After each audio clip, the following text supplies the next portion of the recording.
mentira, a resistência, o desprezo e o entristecer contra o Espírito de Deus, vemos assim que o concurso destes pecados levam astuciosamente o crente à apostasia. Sendo a mentira o primeiro passo, a pessoa, quando a pratica, já está com o pé no terreno do inimigo e, como mentiroso, não dá mais crédito à verdade, que é a palavra de Deus, e consequentemente despreza o Espírito do Senhor, contra ele se rebela e o entristece. É neste estado triste que o desviado começa a vagar desnorteado, deparando-se com os mais assustadores problemas. Muitos dos nossos crentes já tiveram o dissabor da preocupação e receio de terem blasfemado contra o Espírito Santo, quando não por eles próprios, por alguém que viram se manifestar com atitudes suspeitas e contrárias daquelas que aprenderam na igreja pela palavra de Deus.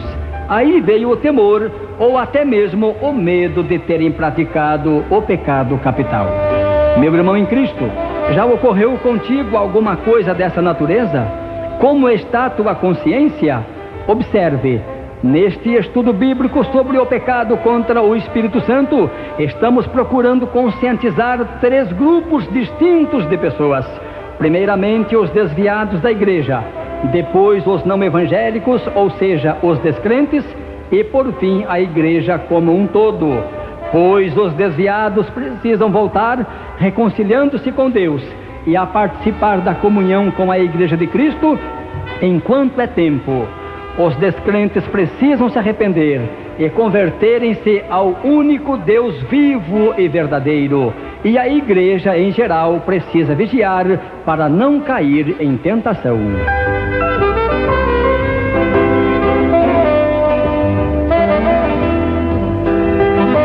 É importante observar que aquele que antes era um crente firme, tendo fracassado, prosseguiu em seus pecados cada vez mais.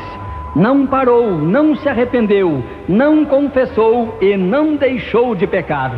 Seguiu em frente na funesta escada da apostasia, descendo cada vez mais. É bom lembrarmos o que já dissemos, que um abismo chama outro abismo, isto é, um pecado não confessado gera outro, que se não for confessado, gerará outro e assim sucessivamente. O crente deve orar e vigiar para não cair em tentação. Deve confessar quando necessário e deixar seus pecados. Infelizmente, uns só confessam, mas não deixam, e outros deixam, mas não confessam. Será que está certo assim? Vejamos o que diz-nos a palavra de Deus no livro de Provérbios, capítulo 28, versículos 13 e 14, ao que lemos: O que encobre as suas transgressões jamais prosperará, mas os que as confessa e deixa alcançará misericórdia. Feliz o homem constante no temor de Deus, mas o que endurece o seu coração cairá no mal. Meu irmão, como estão tuas forças? Tens fracassado? O caminho da vitória é a confissão e o abandono daquilo que você pecou, que você possa alcançar a misericórdia de Deus em tua vida, é o nosso desejo.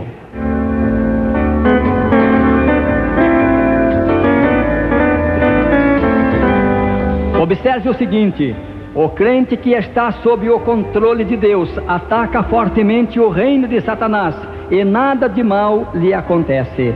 Mas se ele sair fora da vontade divina, então o diabo procurará desforrar-se. Meu irmão, você já viu algum pregador despeitado? Reparou quantas vezes em suas palavras ele atacou o diabo?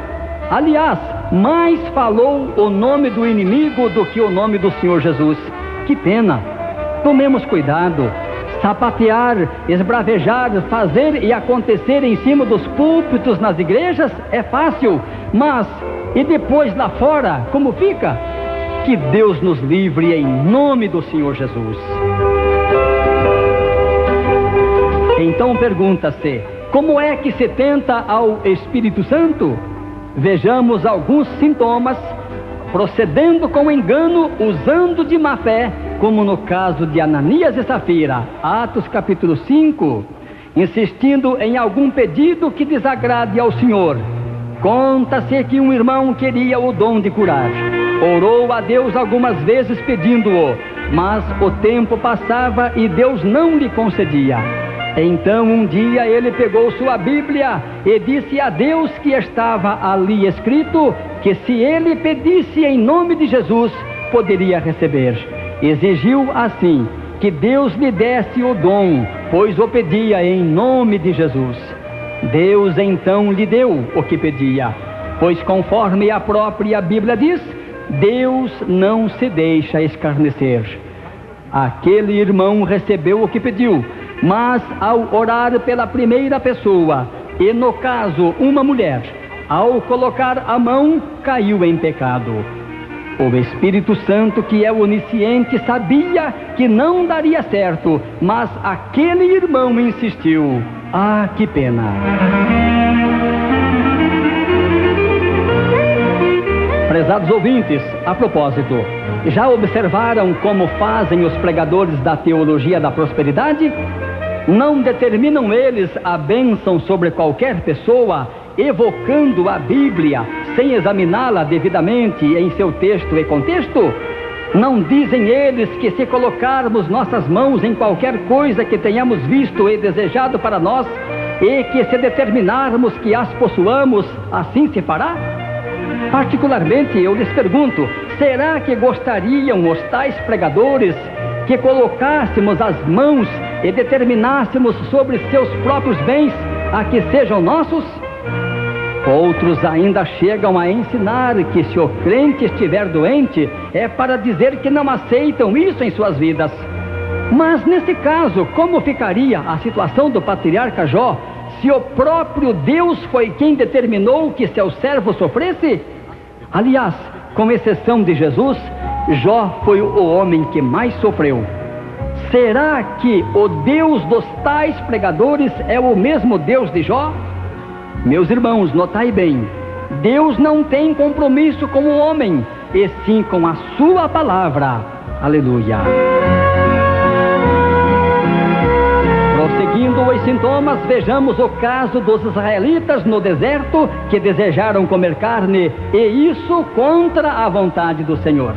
No livro de Números, capítulo 11, versículo 4, diz: E o populacho que estava no meio deles veio a ter grande desejo das comidas dos egípcios, pelo que os filhos de Israel tornaram a chorar e também disseram: Quem nos dará carne a comer? Vejamos também o caso de Josué, que queria forçar a vitória, apesar de infelizmente existir pecado entre o povo. E o que aconteceu? Leiamos Josué capítulo 7, versículos 6, 10 e 11, que dizem: Então Josué rasgou as suas vestes e se prostrou em terra, sobre o seu rosto perante a arca do Senhor até a tarde, ele e os anciãos de Israel, e deitaram pó sobre as suas cabeças. Então disse o Senhor a Josué: Levanta-te, porque estás prostrado assim sobre o teu rosto? Israel pecou e violaram a minha aliança, aquilo que eu lhes ordenara, pois tomaram das coisas condenadas e furtaram e dissimularam, e até debaixo da sua bagagem o puseram.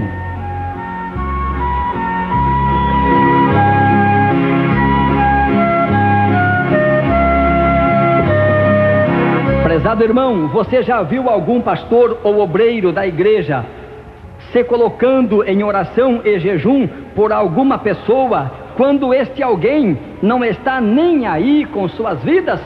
Ou seja, continuam sem dar o mínimo de interesse por arrependimento ou até mesmo a pecar ainda mais? Será que vai resolver? Coitado dos pastores, coitado dos obreiros.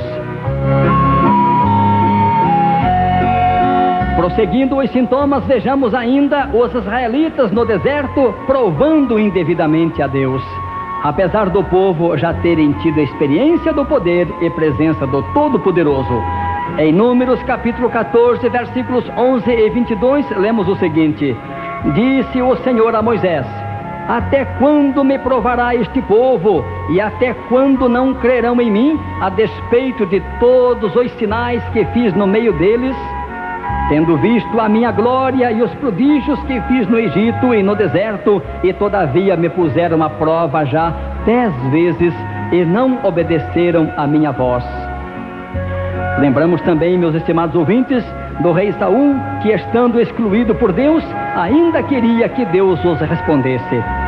No livro de 1 Samuel, capítulo 28, versículos 5 e 6 diz: vendo Saul o acampamento dos filisteus, foi tomado de medo, e muito se estremeceu o seu coração.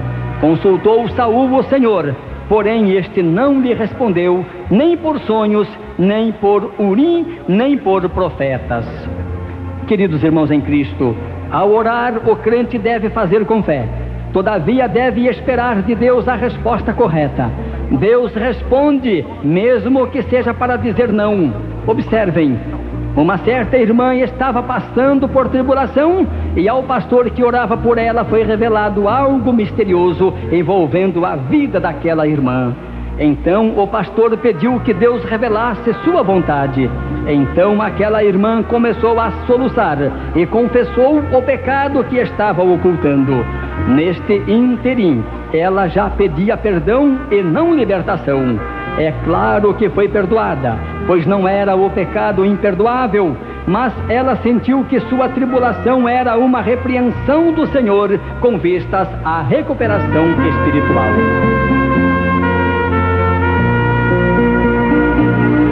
Pelo exposto, concluímos que o crente em Jesus não deve forçar a barra, ou seja, não fazer igual àqueles que determinam o que Deus tem que fazer.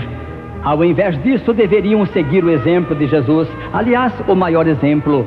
Vemos, pois, Jesus lá no Getsêmani, quando já estava no limite, tendo o direito de desistir ou não.